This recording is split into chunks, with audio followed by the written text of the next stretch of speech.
Hello, friends. The 1294th day of the war between Russia and Ukraine continues.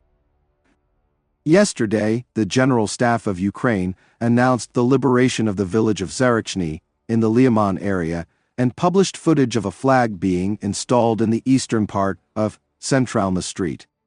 At the same time, enemy resources announced the advance of their troops in the southern part of the settlement and the exit to the western part of Centralna Street, where they filmed footage of the demonstration of their flag. According to the deep state map, there is no full-fledged Ukrainian control in the settlement yet, and part of the village is under Russia, and the other is in the gray zone. A Ukrainian fighter with the call sign Mutnoy says that not everything is so clear in Zarichny. There may not be a complete cleansing yet, individual positions remain controversial, and the enemy is trying to cling to the settlement, he writes. Meanwhile, to the south, Russian troops continue to actively advance in the Serebryansky forestry for several days in a row. The enemy has almost blocked the supply routes of the Ukrainian armed forces to the Serebryansky forestry in the Donetsk area, the Ukrainian military telegram channel Deep State reports. Also, the Russians, trying to completely push the Ukrainian army out of this forest, are already gaining a foothold between Grigorivka and Serebryanka. They are held back by the marshy terrain, but the Russian army is using heavy equipment. Periodically, the enemy already appears in the area of the Yampol-Zarichny road, which creates a threat of clashes in the rear of the Ukrainian armed forces, where this is not expected, and also complicates logistics, writes Deep State. Commenting on the situation in the Serebryansky forestry, fighter Mutnoy says that the situation there is difficult. The enemy is actively pressing and methodically pushing out our units. Due to the terrain, dense forest, complex reconnaissance holding the line is becoming increasingly difficult. Our fighters have to maneuver and retreat to new positions to avoid encirclement.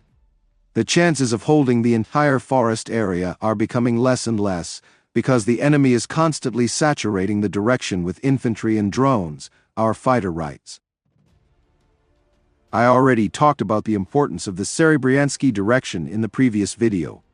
Let me remind you that based on where Russian troops have been trying to advance recently, Russia's approximate strategy for capturing the entire territory of the Donetsk region is emerging. Since the beginning of the summer, two pincers have emerged that they are forming. One near Pokrovsk and Myrnorad, the second around the Sloviansk-Kramatorsk agglomeration. And thus, by attacking in the northeast of the Donetsk region, the Russians are fulfilling their plan for a drone blockade of the Sloviansk-Kramatorsk agglomeration. Moreover, they can capture it in the near future, writes Aronets, a serviceman of the Azov Assault Brigade. He points out that Russian FPV drones have begun to hit targets at a distance of 40 to 50 kilometers from the front line. After several days of civilian vehicles being hit on the Izium-Sloviansk highway, it was possible to get from Izium to Sloviansk or from Dnipro to Sloviansk via Barvinkovy relatively safely. Yesterday, the enemy hit a car with an FPV drone on the Barvinkovy-Sloviansk highway at a distance of approximately 40 to 50 kilometers from the line of combat contact. Other more southern highways have already been shot at, writes Aronets. In his opinion, cutting off logistics to the Kramatorsk agglomeration is not even half the way to the complete occupation of Donbass. Grids on the highways are what should have been yesterday. There are other necessary steps that our brothers wrote about. But we need to react already. Otherwise, the occupation of Kramatorsk, Sloviansk, Druzhkivka and Kostiantynivka is a matter of the near future, he added. Similar information was reported by serviceman Boniatov. The enemy is already preparing for a large-scale offensive in Donbass, and the first thing they started with was another probing of the directions and the search for the possibility of total control of logistics routes in Sloviansk and Kramatorsk. Putting fire pressure on these roads is a rather difficult task, since they are located relatively far from the front, but nevertheless, the result is painful for us, he wrote.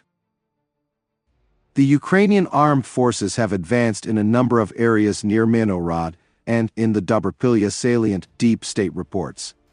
In particular, Ukraine has regained control of the village of Volodymyrivka and expanded the gray zone near Rozhny, Novotvoretsky, and Zoloty Kolodias. Commander-in-Chief Siersky said that Ukraine liberated more territory near Pokrovsk and Dobrpilya in August than it lost. Having lost 5 square kilometers in the Pokrovsk direction in August, the Defense Forces units were able to regain control over 26 square kilometers of Ukrainian land. A similar ratio is in our favor also in the Dobrpilya direction, wrote Siersky. People's Deputy, Bezugla, called these estimates manipulation and lies.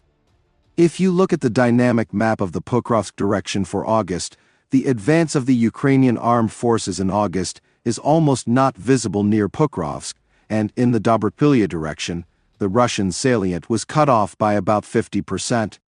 At the same time, Russian military telegram channels claim that the salient near Dobrpilya has not been cut off and that fierce fighting continues there. Both sides have brought large forces into the battle.